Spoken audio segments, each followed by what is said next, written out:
How's it going, everybody? Yeah, I was kind of MIA last week. They had me out in the field for work, and I was cutting this weekend, so I was just trying to get some heat cycles through some saws before this weekend, because most of them were rebuilt. So I just didn't have time to really make anything.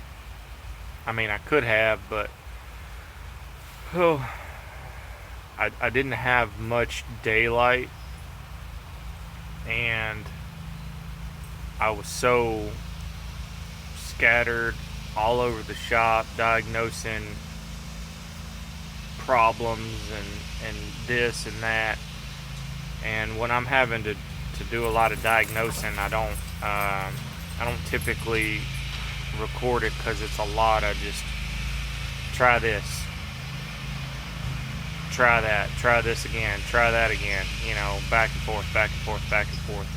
It's just really tedious and boring. So but I did cut this weekend and get some footage, so that's coming up. Just about all of the benefit saws are sold. I'm still building some, so I have to finish building the rest of them. Everyone's been so generous in this whole thing, and I really appreciate all the help, the support, all the people who bought the saws. But I'll show you what all we ran yesterday, and some ran great and some did not. So I'll show you why. Or not show you why, but I'll show you.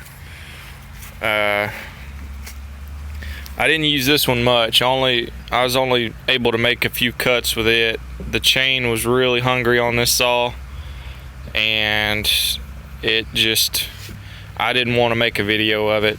It just wasn't good quality.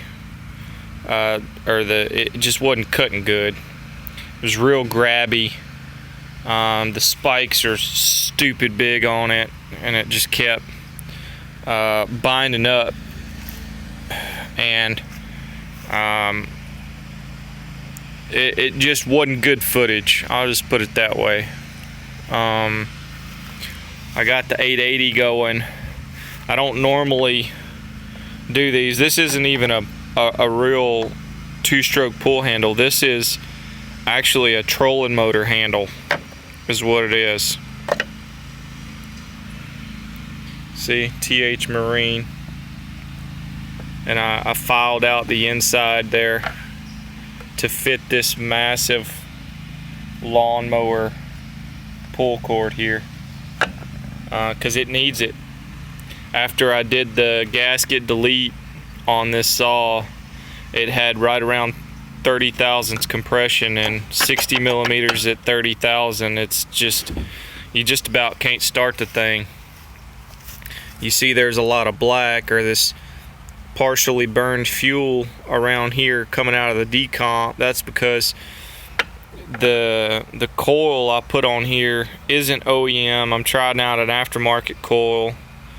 I don't know if it's just the aftermarket or if the OEM would have been the same way, but you got to pull this thing like you really mean it. Spin it quick to get a good spark, or else when you're pulling it, what it'll do is it'll spark prematurely and pop the decomp and pull the handle right out of your hand every single time if your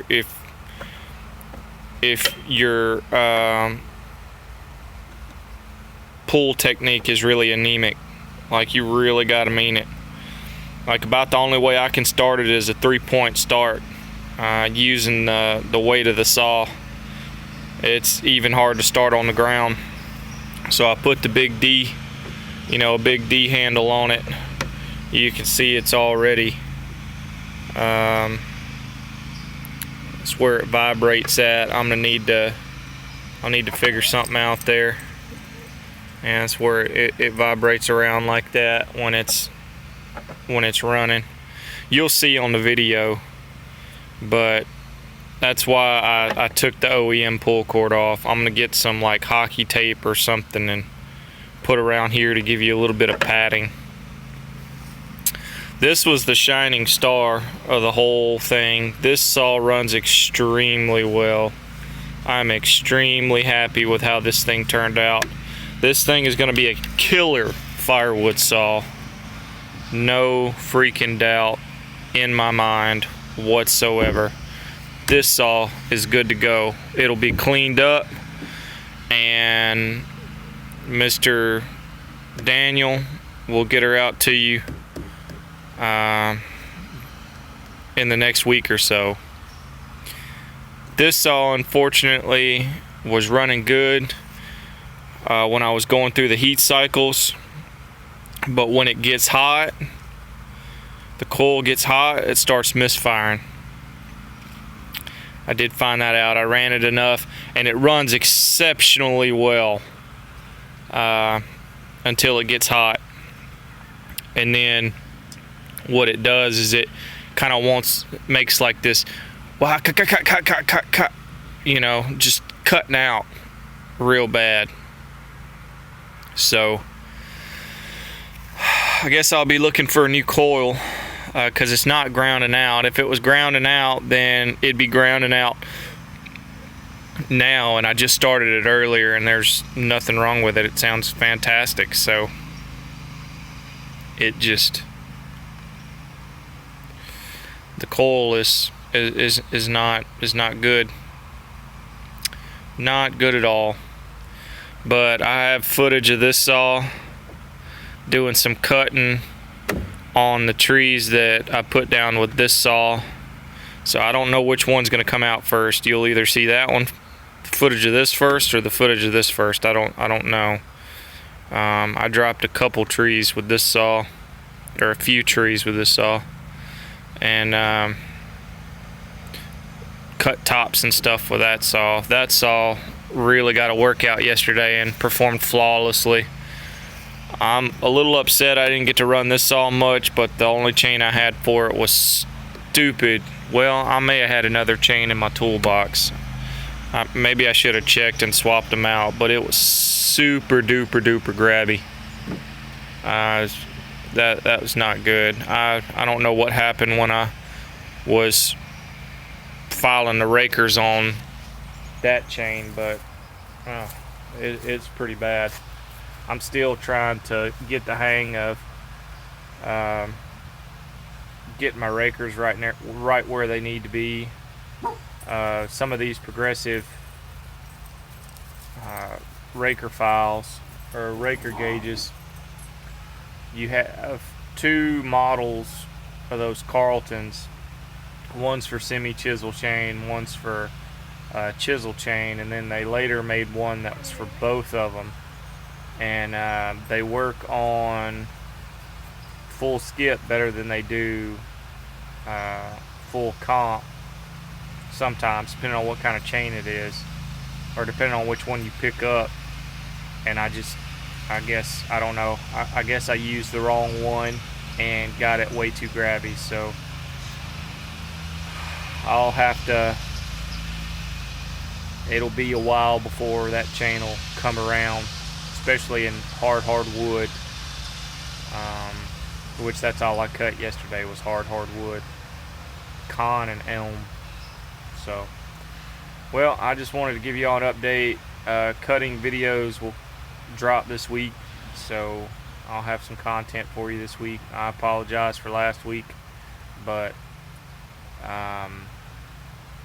I was building a saw last week, or reassembling a saw last week, and it was one of those builds where it was really tense, as in kind of hope everything works type of tense. And I typically don't film that kind of stuff because something could go wrong, and I I guess it wouldn't hurt to put that kind of stuff online, but I would rather it go wrong and make a video of it go, of it actually running and then tell you what went wrong than put up a video of it going wrong, because you learn absolutely nothing from watching a video of something going wrong because you don't know what went wrong, so that's why you don't see too many videos of stuff going wrong. I'll always make sure I got it figured out, so that way I can pass that along to you to make sure if you happen to run across it, what's going on. So y'all have a good one. We'll talk to you next time.